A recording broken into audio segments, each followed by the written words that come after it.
Hi എല്ലാവർക്കും നമസ്കാരം. ഇന്നത്തെ എൻ്റെ വീഡിയോ ഓട്സും കൊണ്ടുള്ളൊരു ദോശയാണ്. ബ്രേക്ക്ഫാസ്റ്റിനും 4 മണിക്ക് പലഹാരത്തിനൊക്കെ കഴിക്കാൻ പറ്റും, ചായക്കൊപ്പം കഴിക്കാൻ പറ്റുന്നൊരു ദോശയാണ് ഞാൻ ഉണ്ടാക്കുന്നത്. അപ്പോൾ ഞാൻ അതിന് വേണ്ടി 1 ഗ്ലാസ് ഓട്സാണ് എടുത്തിരിക്കുന്നത്.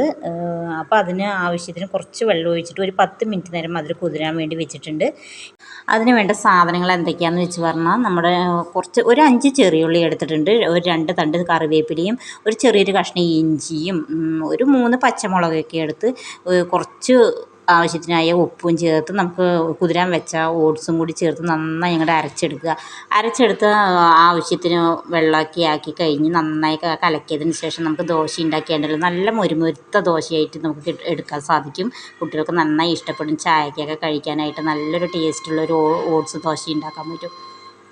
പക്ഷേ ഈ ദോശ ഉണ്ടാക്കുമ്പോൾ നമ്മൾ ശ്രദ്ധിക്കേണ്ട കാര്യം എന്താണെന്ന് വെച്ച് പറഞ്ഞാൽ നമുക്ക് അരിദോശ ഉണ്ടാകുന്നത് പോലെ പെട്ടെന്ന് അങ്ങോട്ട് മറിച്ചിടാൻ പറ്റില്ല. അത് മറിച്ചിട്ട് കഴിഞ്ഞ് വെച്ച് പറഞ്ഞാൽ പെട്ടെന്ന് മറിച്ചിട്ട് കഴിഞ്ഞ് വെച്ച് പറഞ്ഞാൽ അത് പൊട്ടിപ്പോവും, പിന്നെ അതൊന്നിനും പറ്റില്ല. അപ്പോൾ അത് നന്നായി മുരിയാൻ വേണ്ടിയിട്ട് കാത്തിരിക്കണം. നന്നായി മുരിഞ്ഞതിന് ശേഷമാണ് നമുക്ക് മറിച്ചിട്ട് വേവിക്കാൻ പറ്റുകയുള്ളൂ.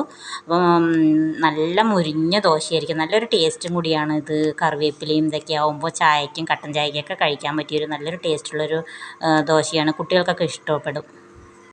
അപ്പോൾ ഇന്നത്തെ എൻ്റെ വീഡിയോ ഇത്രയൊക്കെ ഉള്ളൂ. എല്ലാവരും എന്നെ സബ്സ്ക്രൈബ് ചെയ്ത് സപ്പോർട്ട് ചെയ്യാൻ മറക്കല്ലേ.